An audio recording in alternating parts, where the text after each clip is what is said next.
Hi Tesla fans, John's here.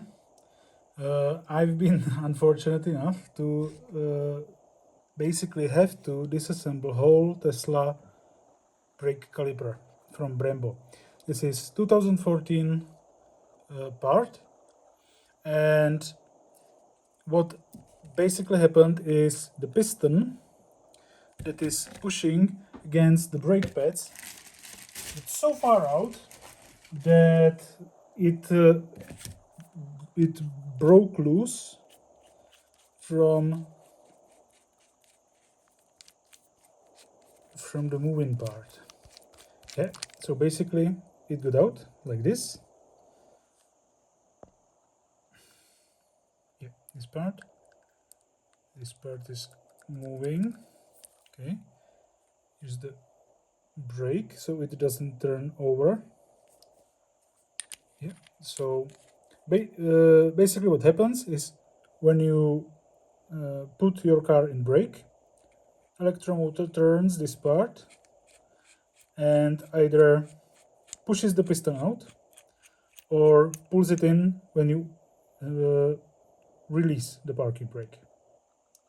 Yeah, so this is the electromotor.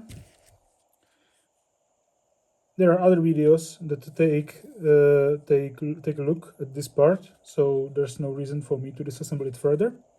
There are much better videos because this can get rusty, and yeah, basically the parking brake gets stuck. This is not what happened to me.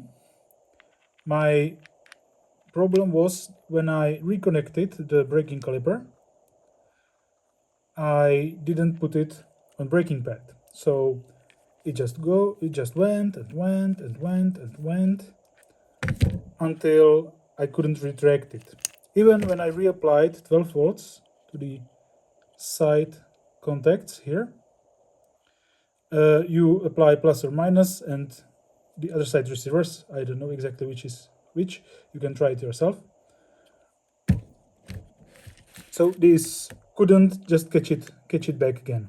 I tried to push, retract, couldn't do it. Maybe just clumsy hands, but I basically had to take it apart. So this is the main part of the brake caliper. There's this other part which goes like this. Then it's being held by two screws. This one, there's two. I think you can see it's a hex screw. The thing is, when I tried to find correct hex, I couldn't find one as big as this. So the problem was, the biggest hex I have is TX40. Yeah, it's TX40, and this wasn't big enough. Yeah, so it just catches on, but when I used electric screwdriver, it would got loose and gnaw at the hex. That's, you don't want to do that. Then so what I did, I tried to fit in this one. This is hexagonal bit, and it's called HV6. HW6, and this fits quite right. It's a bit loose still, yeah, but it catches on very good. So if you catch it slowly and then turn, you can safely tighten the bolt. Okay, so that's what we'll do here.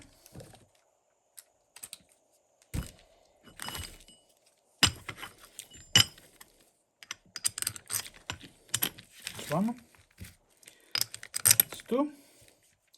Yeah, basically what you should do is you should put the piston in first. So yeah, let me do that. You can fit it in. I can even show you, but this is easier. You can see the back of the piston. Okay. I had trouble pushing it in, so I'm hopeful I'll have better luck this time. Yep. Doesn't go right. Okay. So what I probably will need to do is to fit this over the piston. I'm not yet sure how to do it, but yeah, you just fit it in. Then there's this tiny screw or little worm, yeah, which basically makes sure the braking piston doesn't turn. It just goes out as the screw rotates. Okay, so you put it in, you tight it with another hex. I think it's hex number 4, HW4. Yep.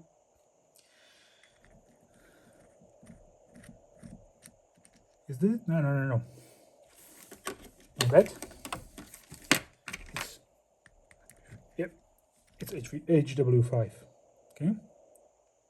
HW5. You tighten it. I had real trouble losing this nut. What I ended up doing is using this tool. I just put it in, place this part in the vise, and turn by the whole caliper. And I was able to break the nut loose. Not break it, it's pretty sturdy. I don't think I damaged the part. Okay, so let's continue. Yep, it's something that happened to me more times. The screw probably gnawed a bit at the caliper. Okay, so it goes like this. One nut in, second nut in.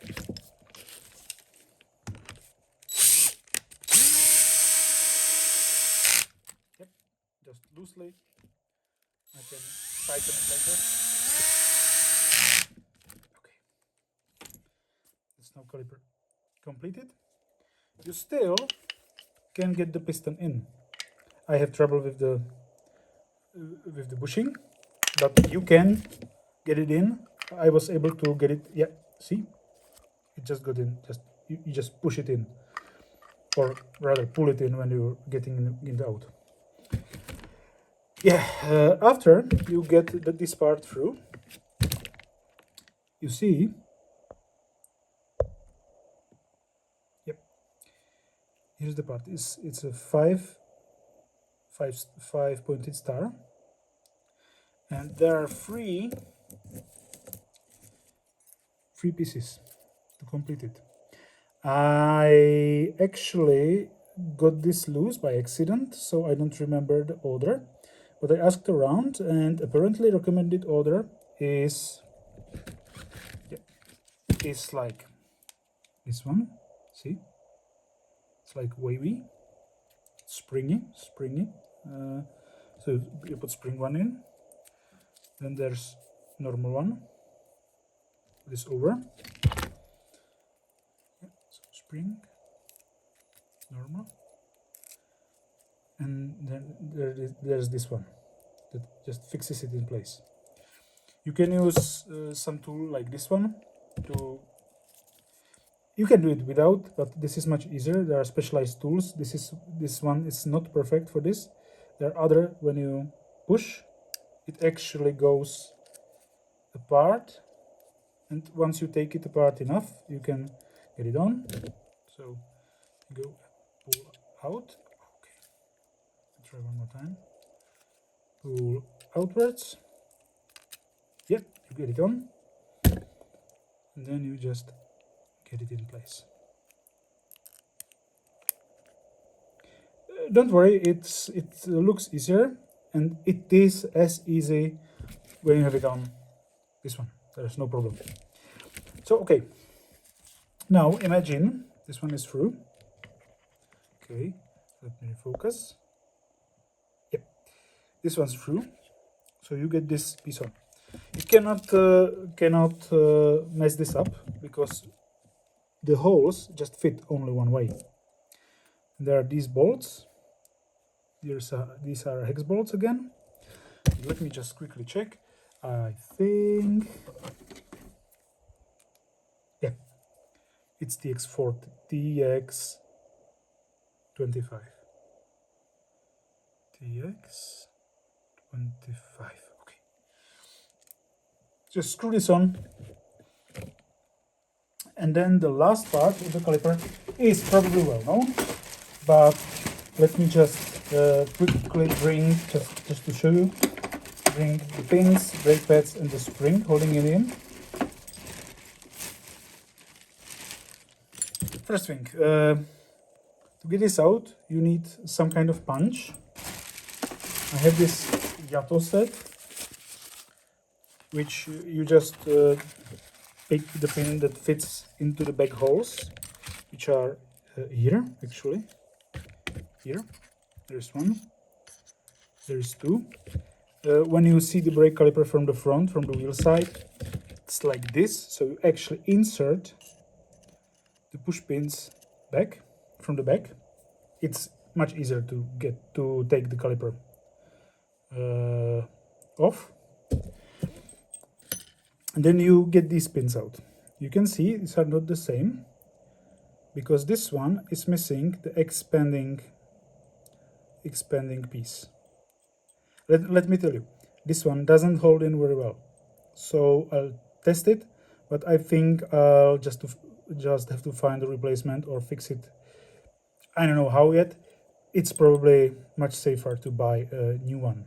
You can buy a set actually. So the way it works, just quick and dirty show. Those pins go back. You put two brake pads opposite each other. So you put it like this. You put the other one in the opposite, like this.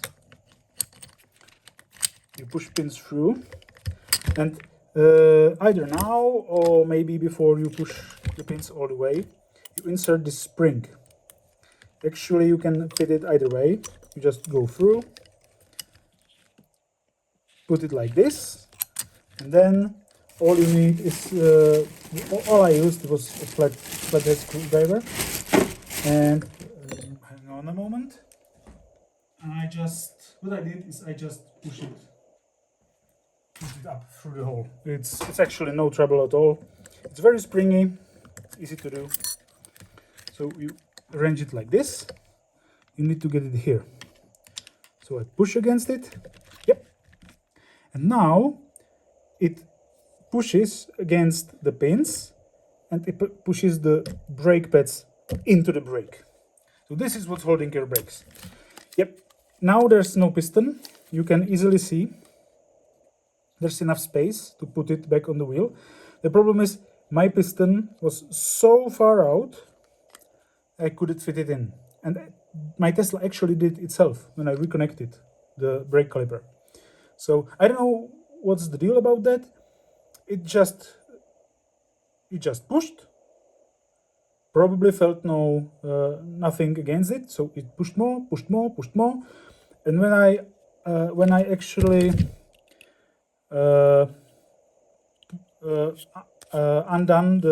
undid the electrical for the electrical brake, the damage was already done. I couldn't reverse it, so I had to take the thing apart and screw this part back in. So I hope that's been helpful. I was missing this YouTube video and I had to basically risk my brake caliper to find out. So yep, I hope this has been helpful and see you at the next video. Bye guys.